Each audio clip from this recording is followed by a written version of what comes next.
ദയാപുരത്തെ സംബന്ധിച്ചോളം ഒരു ഏറ്റവും പ്രധാനപ്പെട്ട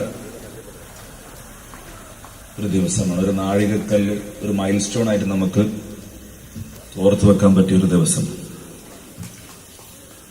2024 മെയ് 11 കോഴിക്കോട് വെച്ച് നാലാമത് ഷെയ്ഖ് അൻസാരി ഫൗണ്ടേഷന്റെ ഷെയ്ഖ് അൻസാരി അവാർഡ് അർഹമായത്, അതിന്റെ റെസിപ്പിയൻസ് ആയിട്ടുണ്ടായിരുന്നത് ഇൻസ്റ്റിറ്റ്യൂട്ട് ഓഫ് പാലിയേറ്റീവ് മെഡിസിൻ ആയിരുന്നു. സോഷ്യൽ വർക്ക്, ആതുര സേവന രംഗത്ത് ജീവകാരുണ്യ പ്രവർത്തനങ്ങൾക്ക് ഏറ്റവും നല്ല രീതിയിൽ പ്രവർത്തിച്ചു വരുന്ന മാതൃകാ സ്ഥാപനമായ അതിന്റെ സ്ഥാപനവും അതിന്റെ വോളണ്ടിയേഴ്സും അതിന് നേതൃത്വം നൽകി വരുന്ന ഡോക്ടർ സുരേഷ് കുമാറും അവരുടെ മറ്റു അംഗങ്ങളും ആ ബന്ധം അന്ന് തുടങ്ങി. അത് ഇന്ന് ഒരു വളർത്തുന്ന ബന്ധമായിട്ട് മാറി എന്നുള്ളതാണ്. അപ്പൊ കുട്ടികളോട് നമ്മൾ എപ്പോഴും പറയാറുള്ള ഒരു കാര്യം, നമുക്ക് പല രീതിയിലുള്ള ഫ്രണ്ട്ഷിപ്പ്, റിലേഷൻഷിപ്സ് ഉണ്ടാവും, അല്ലെങ്കിൽ ഭാവിയിലും ഉണ്ടാവും. ആ സമയത്ത് നമ്മളെ മനസ്സിൽ സൂക്ഷിക്കേണ്ട, ശ്രദ്ധിക്കേണ്ട ഒരു കാര്യം, ഏത് ബന്ധമാണെങ്കിലും അത് നിങ്ങളെ വളർത്തുന്നതാണോ അതോ തളർത്തുന്നതാണോ എന്ന് പരിശോധിക്കാനുള്ളതാണ്. ദയാപുരം അതേപോലെ IPM-ഉം ഇന്നൊരു പരസ്പരം വളർത്തുന്ന ബന്ധങ്ങളുടെ പടവുകൾ നോക്കിക്കഴിഞ്ഞാൽ ഒരേ വ്യത്യസ്ത മേഖലകളാണെങ്കിലും ഒരേ ഉദ്ദേശത്തിന് വേണ്ടിയിട്ട് നമ്മുടെ മക്കളെ മുമ്പിൽ വെക്കാനുള്ളത്. അന്ന് ആ അവാർഡ് ഫംഗ്ഷന് ശേഷം IPM ഡോക്ടർ സുരേഷ് സാറും അതുപോലെ തന്നെ IPM-ലെ സൈഫ്, സത്യപാലൻ സാറ്, ശ്രീകുമാർ സാർ, അങ്ങനെ നിരവധി ആളുകളുമായി നമ്മളവിടെ നിരന്തരം കമ്മ്യൂണിക്കേഷൻസ് മുമ്പോട്ട് പോവുകയും അവിടെ വിസിറ്റ് നമ്മുടെ ഭാഗത്ത് നിന്ന് ആളുകൾ അവിടെ പോവുകയും അവർ പരസ്പരം അങ്ങോട്ടും ഇങ്ങോട്ടും ക്ഷണിക്കുകയും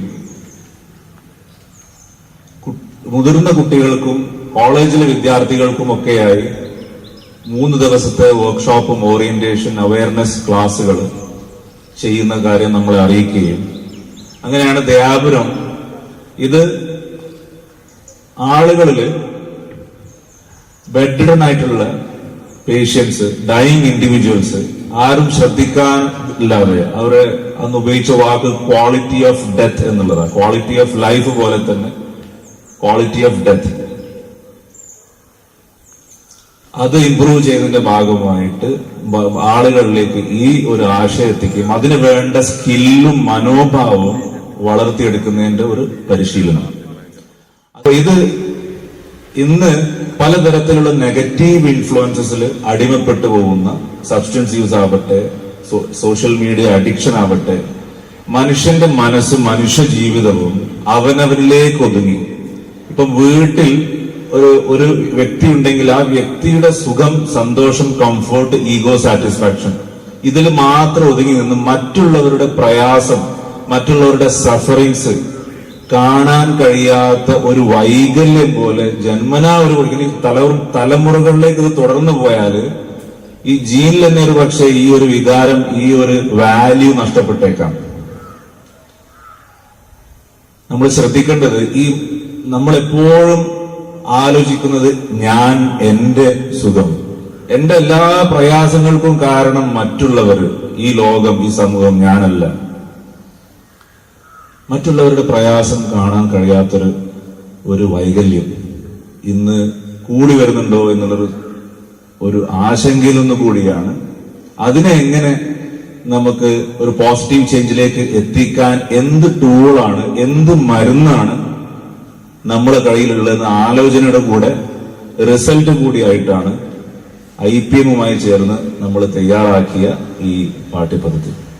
ഇതിനോട് സഹകരിച്ച IPM-ൽ എല്ലാവർക്കും പ്രത്യേകം നന്ദി പറയേണ്ടത് നമ്മുടെ അധ്യാപകർ കഴിഞ്ഞ വർഷം ഏപ്രിലില് IPM-ൽ ഏകദേശം 71 അധ്യാപകർ ഏപ്രിൽ മാസത്തിൽ അവിടെ പോയി അതിന്റെ ട്രെയിനിങ് എടുക്കുകയും ട്രെയിൻ ഫോർ ട്രെയിനേഴ്സ് അല്ലെ ആ ഒരു കോഴ്സ് അവർ കംപ്ലീറ്റ് ചെയ്യും. ഇത് വേൾഡ് ഹെൽത്ത് ഓർഗനൈസേഷന്റെ കൊളാബറേറ്റിംഗ് സെന്റർ കൂടിയാണ് ഇന്ന് IPM.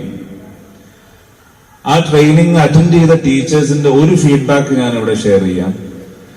അവർ വന്ന് പറഞ്ഞ ഒരു കാര്യം, നമ്മൾ രോഗികളുടെ അടുത്തേക്ക് ചെല്ലുമ്പം അവരെ പരിചരിക്കുന്നിടത്ത് അവരോട് എങ്ങനെ സംസാരിക്കണം, എന്ത് സംസാരിക്കണം, ഒന്ന് ചെരിച്ചു കിടത്താൻ പോലും ഒരു ചെറിയൊരു നോളജിന്റെ ആവശ്യമുള്ള, ഒരു സ്കില്ലിന്റെ ആവശ്യമുള്ളൂ. നമ്മൾക്കൊന്നും അറിയില്ല എങ്ങനെ സംസാരിക്കണം, എന്ത് സംസാരിക്കണം. അവര് ഇത്രയും കാലം നമ്മളൊക്കെ രോഗിയെ സന്ദർശിക്കുമ്പോൾ നമ്മൾ ശീലിച്ചു വന്ന സംസാര രീതി അല്ലെങ്കിൽ സംസാരിക്കുന്ന കാര്യങ്ങളൊക്കെ തെറ്റായിരുന്നു എന്നുള്ളത് ബോധ്യമായിട്ടാണ് അവർ തിരിച്ചു വന്നത്. അതായത് അങ്ങനെയല്ല സംസാരിക്കേണ്ടിയിരുന്നത് എന്നുള്ളൊരു തിരിച്ചറിവുമായിട്ടാണ് അവർ തിരിച്ചു വന്നത്. എന്ന് പറഞ്ഞാൽ അവിടെ അൺലേണിംഗ് നടന്നു എന്നുള്ളതാണ്. അൺലേണിംഗ് വളരെ പ്രധാനപ്പെട്ട ഒരു സംഭവം ഇന്നത്തെ കാലത്തിനനുസരിച്ച് എല്ലാം മാറുന്നതിനനുസരിച്ച് നമ്മൾ മാറാതിരുന്നാൽ നമ്മൾ ഒബ്സലീറ്റ് ആവും, ഔട്ട്ഡേറ്റഡ് ആവും. നമ്മളെ പ്രവർത്തനങ്ങളൊന്നും ഒരു എഫക്റ്റും ഉണ്ടാവില്ല, ഒരു ഇമ്പാക്റ്റും ഉണ്ടാക്കാൻ പറ്റില്ല. അൺലേണിംഗ് എന്നുള്ളത് ജീവിതത്തിൽ ഓരോരുത്തർക്കും സംഭവിക്കേണ്ട ഒരു കാര്യമാണ്. അത് ഒരു അമേരിക്കൻ ഒരു ഫ്യൂച്ചറോളജിസ്റ്റ് ഉണ്ട്, ആൽവിൻ ടോഫർ എന്ന് പറയും. 20 അധ്യാപകർ നിരന്തരം പറയുന്ന കാര്യങ്ങളെ who is N illiterate in 21st century എന്നുള്ളൊരു ചോദ്യത്തിന് അദ്ദേഹം പറഞ്ഞത് 21ാം നൂറ്റാണ്ടിലെ നിരക്ഷരൻ ആരാണ് എന്നുള്ള ചോദ്യത്തിന് someone who is not willing to learn, unlearn and relearn എന്നുള്ളതാണ്. someone who is not willing to learn, unlearn and relearn. അപ്പം നമ്മളെ സാഹചര്യങ്ങൾ, കോണ്ടെക്സ്റ്റുകൾ, ടെക്നോളജികൾ മാറുന്നതിനനുസരിച്ചിട്ട് നമ്മൾ ചില കാര്യങ്ങൾ പഠിച്ചത് മാറ്റി പഠിക്കുകയും പുതിയ കാര്യങ്ങൾ പഠിക്കുകയൊക്കെ വേണം. ഈ 42 വർഷങ്ങൾക്ക് മുമ്പ് ഈ സ്ഥാപനം തുടങ്ങുമ്പോൾ ഇതിന്റെ നമ്മുടെ എല്ലാം ഇൻസ്പിറേഷൻ ആയിട്ടുള്ള ഷെയ്ഖ് അൻസാരി ഖത്തറിലുള്ള അദ്ദേഹത്തിന്റെ ഉദ്ഘാടന ഇനോഗ്രൽ വേർഡ്സിൽ പ്രധാനപ്പെട്ട 3 വാക്കുകൾ ഏതൊക്കെയെന്ന് അറിയാം. 1 വിദ്യാഭ്യാസം, 2 ഭക്ഷണം, 3 മെഡിസിൻ, മരുന്ന്. വിദ്യാഭ്യാസ കാലത്ത് ദയാപുരം കാലത്തിന് മുന്നേ സഞ്ചരിച്ചൊരു സ്ഥാപനമാണെന്ന് നമുക്ക് പറയാം. കാരണം 84 അനാഥ സംരക്ഷണം എന്നുള്ള ഒരു കോൺസെപ്റ്റിന് മാറി അനാഥ ശാക്തീകരണത്തിലേക്ക് കൊണ്ടുപോയ ഒരു മോഡൽ എന്ന് പറഞ്ഞാൽ എല്ലാ മത വിഭാഗക്കാർക്കും വന്നു ചേർന്ന് പഠിക്കാവുന്ന ഒരു ഓർഫനേജ്, അതിൽ ജാതി മതമില്ല.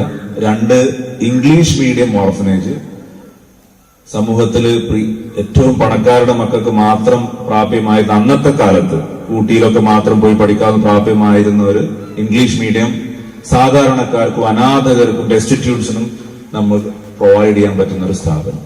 3ാമത്തത് ഇൻവിസിബിൾ. ഇത് ഓർഫൻസും ഫീസ് കൊടുത്ത് പഠിക്കുന്നവരും തമ്മിൽ യാതൊരു വിവേചനവും ഇല്ലാന്ന് മാത്രമല്ല, ഇവരെ തിരിച്ചറിയാൻ പറ്റാത്ത രീതിയിലുള്ള ഒരു അദൃശ്യ സംവിധാനം. ഇതായിരുന്നു നമ്മൾ മുമ്പോട്ട് വെച്ച ആദ്യത്തെ ഒരു കോൺസെപ്റ്റും സമൂഹത്തിലേക്ക് നൽകിയ ഒരു വലിയൊരു സംഭാവന. പിന്നീട് ഇന്ന് ഈ ദൗത്യം എന്നുള്ളത് ഇതിൽ മറ്റ് വിഭാഗീയ ചിന്തകളൊന്നുമില്ല. സമൂഹ നന്മയും ഒരു നവ സമൂഹ രചനയിൽ ഏർപ്പെട്ടിരിക്കുന്ന ഒരുപാട് വളണ്ടിയേഴ്സിന്റെ ഒരു കൂട്ടായ്മയാണ്. ഈ കമ്പാഷനേറ്റ് കെയർ കൂടെ ഇതിലേക്ക് വന്നു ചേരുമ്പോൾ എടുത്തു പറയേണ്ട ഒരു കാര്യം, അതേപോലെ വളർത്തുന്ന ബന്ധങ്ങളെ പറ്റി ഞാൻ പറഞ്ഞു തുടങ്ങി. അതിനുശേഷം നമുക്ക് കിട്ടിയ ഒരു ബന്ധമാണ് APJ ഇന്റർനാഷണൽ സ്കൂൾ അട്ടപ്പാടിയിലുള്ള ഉമാ മാം നടത്തി വരുന്ന സ്ഥാപനം. ഞാൻ അവിടെ സന്ദർശിച്ചിരുന്നു. നമ്മൾ വിദ്യാർത്ഥികൾ അവിടെ പോയി കാണേണ്ട ഒരു സ്ഥാപനമാണ്. എന്നെ ഒരുപാട് ഇൻസ്പയർ ചെയ്തൊരു പ്രവർത്തനമാണ് അവിടെ ഉണ്ടായിരുന്നത് ഉമാ മാമിന്റെ. അപ്പൊ എന്തുകൊണ്ട് 6ാം ക്ലാസ് മുതൽ തന്നെ ഒരു കരിക്കുലം ഡിസൈൻ ചെയ്തതുകൂടെ കുട്ടികളിൽ ഇത്തരം മനോഭാവവും സ്കില്ലും വളർത്തിയെടുത്തുകൂടാ എന്നുള്ളൊരു ആശയം മുമ്പോട്ട് വെക്കുകയും അതിനെ പൂർണ്ണാർത്ഥത്തിൽ സന്തോഷത്തോടു കൂടി IPM എല്ലാവിധ സപ്പോർട്ടുകളും നമുക്ക് തരാമെന്ന് പറയും. തുടർന്ന് ഒരു കരിക്കുലം ഡിസൈൻ ചെയ്ത് അതൊരു പെർഫെക്റ്റ് കരിക്കുലമാണെന്ന് നമ്മൾ പറയുന്നില്ല. കരിക്കുലം ആവട്ടെ, ദയാപുരമാവട്ടെ, എല്ലാം it is always in A work in progress. അതൊരു പെർഫെക്ഷൻ ആയൊരു സ്ഥാപനം ഒരിക്കലും ആവില്ല. It's always work in progress. അപ്പൊ പ്രത്യേകിച്ച് എന്നെ അവിടെ കൊണ്ടുപോയത് എന്റെ ഒരു സുഹൃത്ത്, എന്റെ കസിൻ എന്ന് പറഞ്ഞതിന് അപ്പുറം എന്റെ സുഹൃത്ത് കൂടെ അമാനുള്ളയായിരുന്നു. വ്യാപാര വോളണ്ടിയറാണ് അദ്ദേഹവും. അപ്പൊ അവിടെ എന്റെ ജീവിതത്തിൽ സംഭവിച്ച ഒരു ടേണിംഗ് പോയിന്റ് എന്ന് വേണമെങ്കിൽ പറയാം. പല ടേണിംഗ് പോയിന്റിൽ ഒരു ടേണിംഗ് പോയിന്റ് എന്ന് വേണമെങ്കിൽ പറയാം. അത് ഉമാമിന്റെ ആ സ്ഥാപനത്തെ പരിചയപ്പെടുത്തി ട്രൈബൽ സ്റ്റുഡൻസ്, ആദിവാസി കുട്ടികൾ എടുത്ത് താമസിപ്പിച്ച് മികച്ച വിദ്യാഭ്യാസം നൽകുന്ന അവരുടെ കുട്ടികൾ ഇന്ത്യയിലും പുറത്തും ഒക്കെ പോയി അവർ യാത്ര ചെയ്യുന്നുണ്ട്. അത്ഭുതം തോന്നി. ആ മക്കൾ ആ രീതിയിൽ മാറ്റിയെടുക്കുന്നത്, യഥാർത്ഥ സോഷ്യൽ ട്രാൻസ്ഫോർമേഷൻ അവിടെ നടക്കുന്നുണ്ട്. ഈ ദൗത്യത്തിന്റെ കൂടെ എന്നും ഉണ്ടാവണമെന്ന് അഭ്യർത്ഥിച്ചുകൊണ്ട് നിർത്തുന്നു. നന്ദി.